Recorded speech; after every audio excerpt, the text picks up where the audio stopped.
नमस्कार मित्रांनो, आपण स्टेट बोर्डांच्या पुस्तकांचा अभ्यास सुरू केला आहे. आज आपण चौथीच्या भूगोलमधला 5वा पाठ बघत आहोत. चला तर मग सुरुवात करूया. आज आपण महाराष्ट्रातील नद्या हा टॉपिक बघत आहोत. चला तर मग सुरुवात करूया. महाराष्ट्रातील नद्या. महाराष्ट्रातील काही नद्या पश्चिम वाहिनी आहे, त्या अरबी समुद्रात जाऊन मिळतात. काही नद्या पूर्व वाहिनी आहे, त्या बंगालच्या उपसागरात जाऊन मिळतात.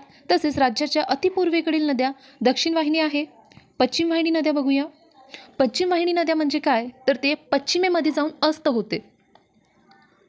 नर्मदा नदी, ही नदी नंदुरबार जिल्ह्याच्या उत्तर सीमेवरून वाहते.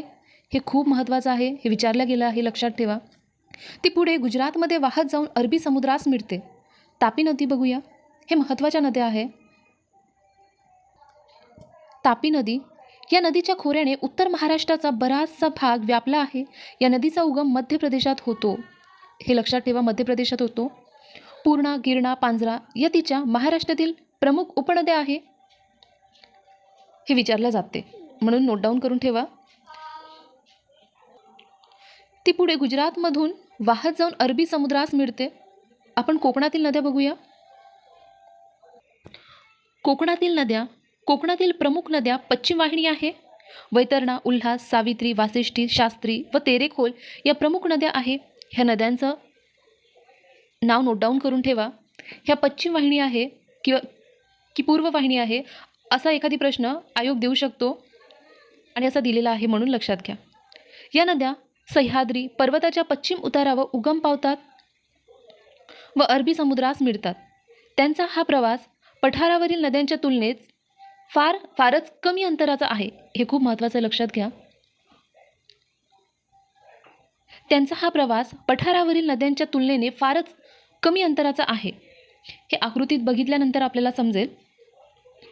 सह्याद्री पर्वताचा पश्चिम उतार तीव्र असल्याने तसेच नदी प्रवाहांचे उतारा देखील जास्त असल्याने कोकणातील नद्या वेगाने वाहतात. हे एकदा आपण वाचून घेऊया. सह्याद्री पर्वताचा पश्चिम उतार तीव्र असल्याने तसेच नदी प्रवाहांचे उतार देखील जास्त असल्याने कोकणातील नद्या वेगाने वाहतात. त्यामुळे बहुतेक नद्यांच्या मुखाशी खाड्या निर्माण झाल्या आहे. हे आपल्याला माहिती पाहिजे, कारण खाड्यांबद्दल खूप विचारलं आहे. तर खाड्या का निर्माण झाल्या आहे, कारण इथून बघा, सह्याद्री पर्वताचा पश्चिम उतार तीव्र असल्याने तसेच नदी प्रवाहांचे उतार देखील जास्त असल्याने कोकणातील नद्या वेगाने वाहतात. त्यामुळे बहुतेक नद्यांच्या मुखाशी खाड्या निर्माण झाल्या आहे. राज्याच्या अतिदक्षिण सीमेवरून तेरेखोल नदी वाहते. हे खूप महत्त्वाचं आहे आणि खूपदा विचारलं आहे, म्हणून लक्षात घ्या. राज्याच्या अतिदक्षिण सीमेवरून तेरेखोल नदी वाहते. पूर्व वाहिनी नद्या बघायचं आहे आपल्याला. गोदावरी ही नदी खूप महत्त्वाची आहे, लक्ष देऊ नये का. गोदावरी नदीचा उगम नाशिक जिल्ह्याच्या त्र्यंबकेश्वर येथे झाला आहे. हे महाराष्ट्रात उगम पावली आहे, नाशिक जिल्ह्याच्या त्र्यंबकेश्वर येथे, म्हणून लक्षात द्या. गोदावरी नदीचा उगम नाशिक जिल्ह्यात त्र्यंबकेश्वर येथे झाला आहे. ही महाराष्ट्रातील सर्वात लांब व प्रमुख नदी आहे. महाराष्ट्राचा खूप मोठा भाग तिच्या खोऱ्याने व्यापला आहे, असं एखादी लाईन देऊ शकते, म्हणून लक्षात ठेवा. प्रवरा, सिंदफणा, दूधना, प्राणहिता, इंद्रावती या तिच्या प्रमुख उपनद्या आहे. गोदावरी नदी आंध्र प्रदेशात वाहत जाऊन पुढे बंगालच्या उपसागरास मिळते. राज्याच्या पूर्व भागातून वर्धा व वैनगंगा या नद्या वाहतात. हे तुम्हाला पाठ करायचं नाही, हे तुम्हाला लिहून ठेवायचं आहे आणि ते वाचायचं आहे. 2 दिवसांनी 3 दिवसांनी ठरवून घ्या आणि ते वाचा, आपोआप तुम्हाला पाठ होऊन जाईल. समोर पेनगंगा ही वर्धा नदीची उपनदी आहे. वर्धा व वैनगंगा या दक्षिण वाहिनी नद्या आहे.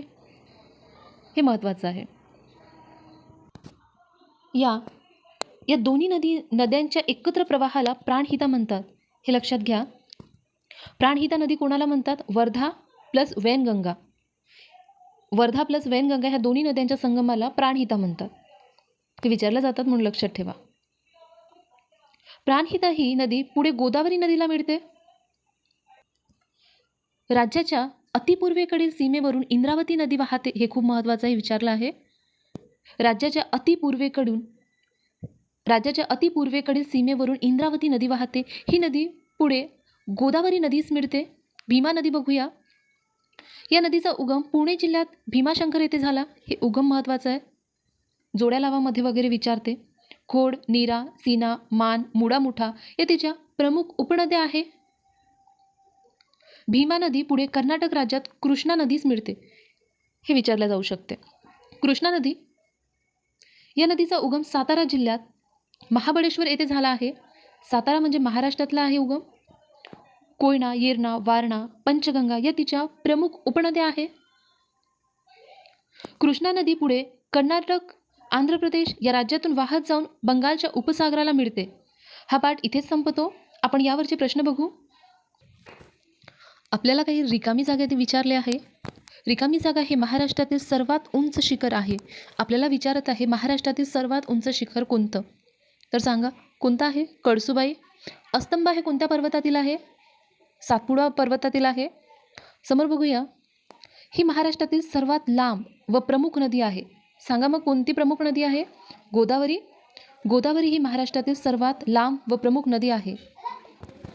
महाराष्ट्र पठाराचा सर्वसाधारण उतार कोणत्या दिशेस आहे. पूर्व दिशेस आहे.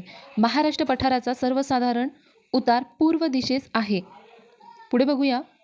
तापी नदी कोणती वाहिनी आहे. पश्चिम वाहिनी नदी आहे. तापी नदी पश्चिम वाहिनी नदी आहे. प्रश्न बघूया. महाराष्ट्रातील अतिपूर्वेकडील सीमेवरील नदी कोणती.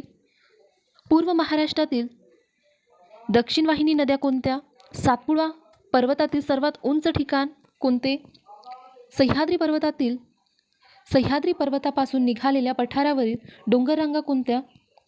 सह्याद्री पर्वतापासून निघालेल्या पठारावरील डोंगररांगा कोणत्या. हे खूप खूप महत्त्वाचे प्रश्न आहे. हे स्टेट बोर्डमधले दिलेले प्रश्न डायरेक्ट MPSCने विचारले आहे. प्रिव्हियस इयर क्वेश्चन जेव्हा आपण घेऊ तेव्हा तुम्हाला समजणारच. हे खूप महत्त्वाचं आहे.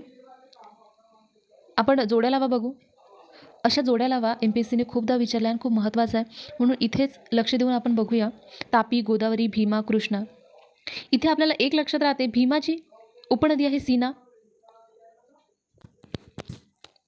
इथे बघा, भीमाची सीना हे आपल्याला माहिती आहे. कृष्णाची कोयना क लक्षात राहील. आणि गोदावरीची आहे इंद्रावती. आणि तापीची आहे गिरणा. इथे पुढण म्हणजे काय हे दिलं आहे, एकदा वाचून घेऊया. सागरी लाटांनी आणलेली वाळू व नद्यांनी वाहून आणलेला गाळ यांचे किनारी भागात व किनाऱ्याला समांतर अशा स्वरूपात संचय होते. त्यांना पुढण किंवा चौपाटी असे म्हणतात. या ठिकाणी हा पाठ संपतो. पुढच्या व्हिडिओमध्ये पुढचा पाठ बघूया. तुम्हाला व्हिडिओमधली माहिती आवडली असेल तर व्हिडिओला लाईक करा आणि चॅनलवर नवीन असाल तर सबस्क्राईब करा, म्हणजेच तुम्हाला नोटिफिकेशन मिळत राहील. थँक्यू.